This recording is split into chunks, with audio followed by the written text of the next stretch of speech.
Hey guys, Tito Steve here, and today it's an amazing Tito Tuesday. We have the X Agent HDMI cable for Super Nintendo, which I actually got while I was in my Ilo trip. So I just did a preview for that, but right now I want to show you the cable in its entirety and how it works. So this is how it's packaged. Comes in Ziploc plastic bag. And you get your HDMI cable converter box doohickey, and it actually comes with a micro SD cable, and it's pretty cool. This one is an L-shaped cable. Look at that.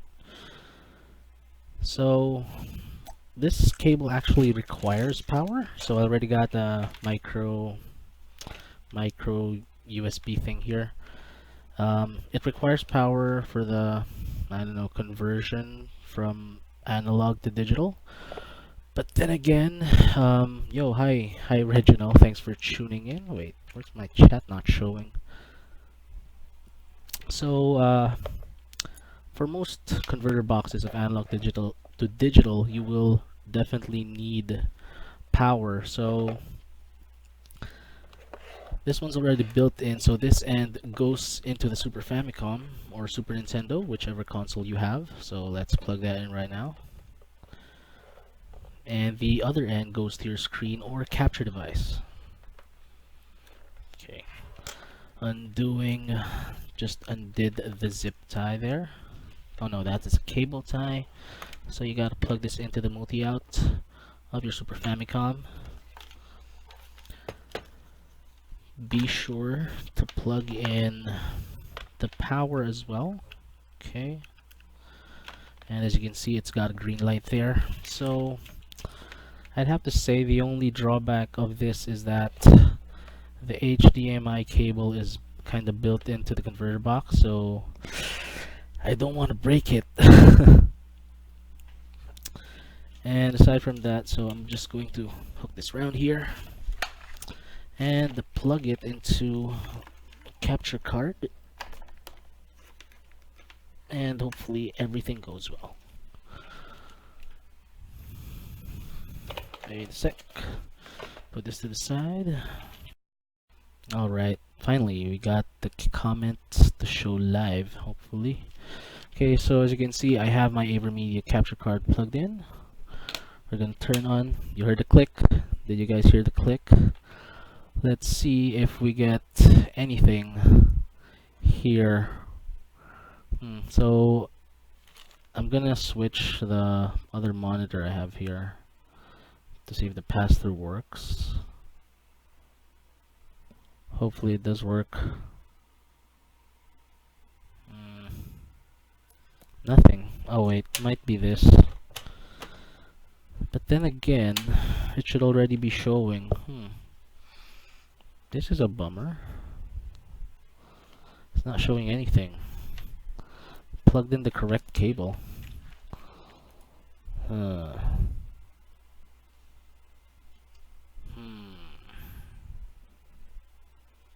So I wanted to actually do this on stream, so you guys can see all the challenges and nuances of trying to get retro consoles working on your modern display and actually trying to capture off of them as well. Nothing. Why? Okay. Hopefully this is a third time's the charm and we get something. So I actually used this for the event and I was able to get capture properly. Nothing. Let me try directly to the screen. It's whacked.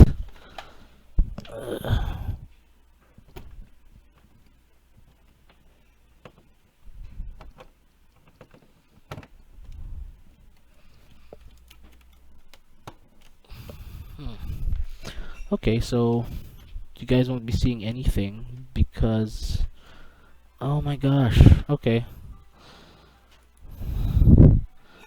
I got it working on the screen. So the capture card's being picky. This is supposed to be a 480p signal. can hear the funky sounds. So one of the drawbacks of this device as well is that you don't have a switch. There's no built-in switch for you to set the 4:3 or 5:4 aspect ratio. Okay, so it connected to my screen. I'm gonna give the capture card another shot. Maybe I just need to refresh. Maybe I need to refresh the capture card. Okay.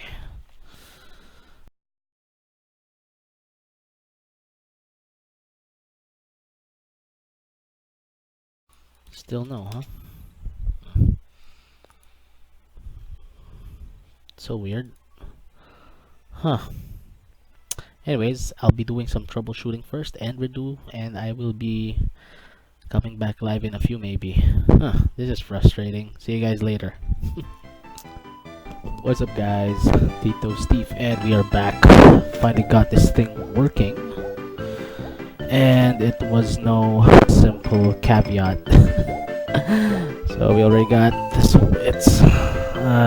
I actually had to go through a boatload of capture cards, pretty handful. Doesn't want to zoom in. There you go. So I was playing around with a bunch load of capture cards, and the only one that seemed to work was the rather old Elgato Game Capture HD. And aside from that, it's doing some funky stuff on the screen. Now that we can capture the video, I might as well show this to you guys. So there's some weird like ghosting or jitter on the screen. Like my camera's not showing that properly, but it looks pretty okay here on the camera though. You just gotta take my word for it that there's some ghosting going on. Okay, so let's try playing a game.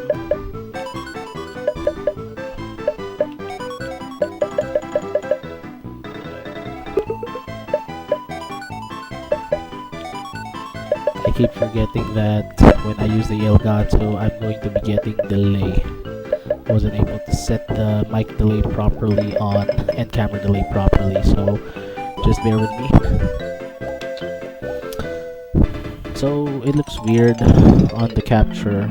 Color's a bit off, so I'm not sure if it's the connected to the device actually somehow screwing up the colors, but earlier when I connected it directly to the screen, it was looking way better.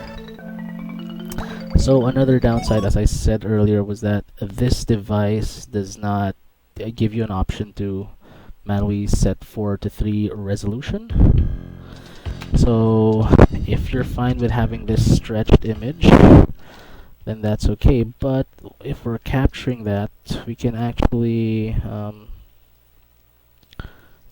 adjust that manually here. I can manually set light.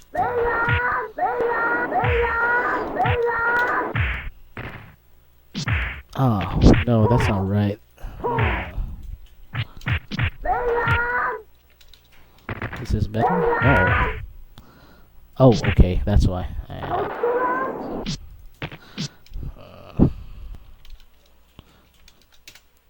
Oh, wait. I adjusted the wrong thing. Ugh. Wait. My bad. I adjusted the wrong thing. My overlay and not the capture card. There we go.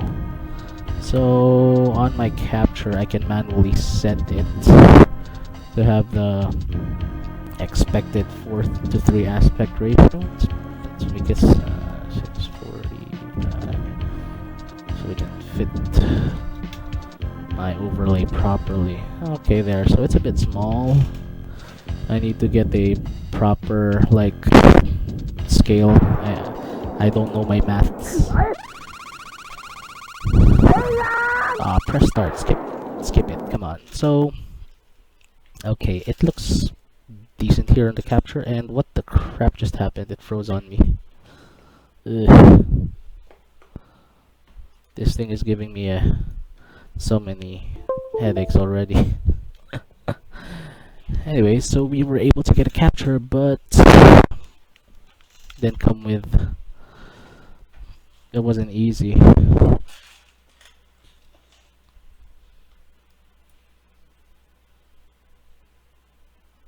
Eh.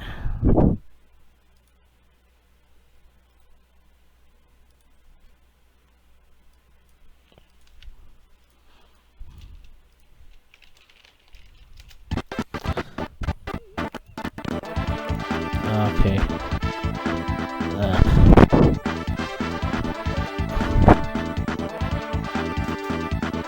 Okay, there we go. So there you go. It looks decent enough, but it's not the best. I'd have to say. Okay, as you can see here, the somewhat oversaturated. But again, I blame that on the capture device.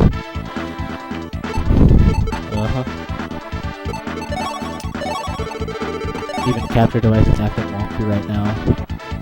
So I thought this HDMI cable would have been like a great end-all to issues with capturing legacy consoles, well, the SNES in particular.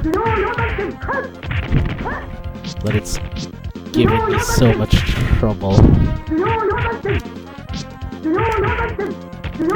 Okay, just playing a bit here.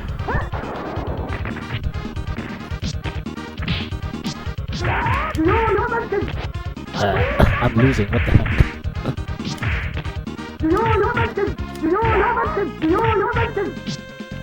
My hands.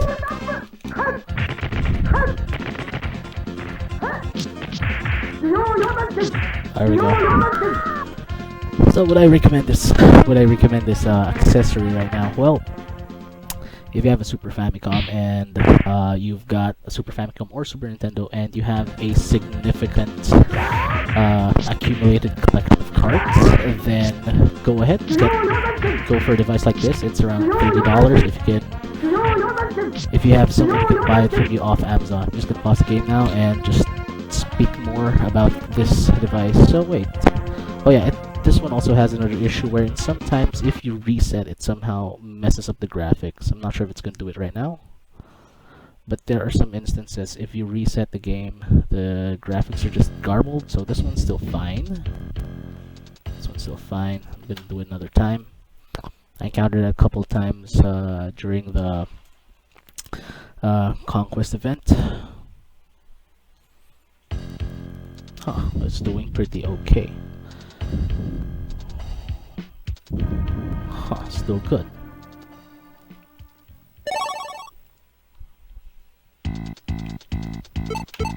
One more. So regarding the graphical glitch, I'm not sure if it's because I'm playing off a flashcard, but that was something I haven't encountered previously. Well, this one's still doing pretty okay. Anyway, guys, that's that. So my final thoughts on this device, on the X-Agent HDMI cable for Super Nintendo and Super Famicom. $30. Not bad if you just plan on playing your games off an HDMI TV, because you can, usually TVs have that option to set the aspect ratio to 4:3, but for wait, volume's too high. Let me just tone that down a bit so you guys can hear me properly. Again, as I was saying, so would I recommend this device? If you were just going to play off of an HDMI TV, then I guess this would be a pretty good solution. If you have a significant collection accumulated over the years for Super Famicom and Super Nintendo cards, and you would definitely enjoy revisiting that collection on your modern screen, yeah, this is a pretty good buy, because you can just set the aspect ratio to a square 4:3 or 5:4 aspect ratio. If you plan on streaming or capturing off of it, for me, I've had a couple of issues. As I've said, I've gone through several different capture cards here, and this was the only capture card that I got it to work properly, the old Elgato Game Capture HD. So that's a minus right there. Color reproduction's pretty okay. I'm pretty happy with that. It serves as a less frill means to get it working on modern screens. 30 bucks, I think that's not bad. Usually the other Super Nintendo or Super Famicom HDMI cables go for the same price. I wish I held out a bit so that I could try the Hyperkin cable, but then again, the reason I got this was because they advertised that it had good color calibration, and I do agree it's pretty good compared to the pound videos that other people have been posting on YouTube.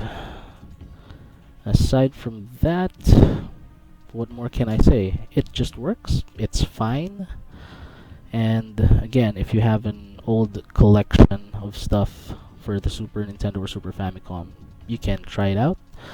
Maybe you guys could also try out the new Hyperkin cable, which works for N64 and GameCube as well. I might probably grab one of those to try as well.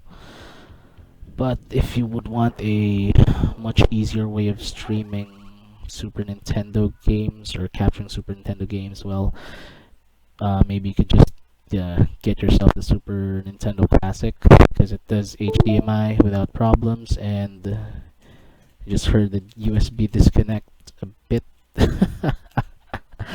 My capture device disconnected. Oh well.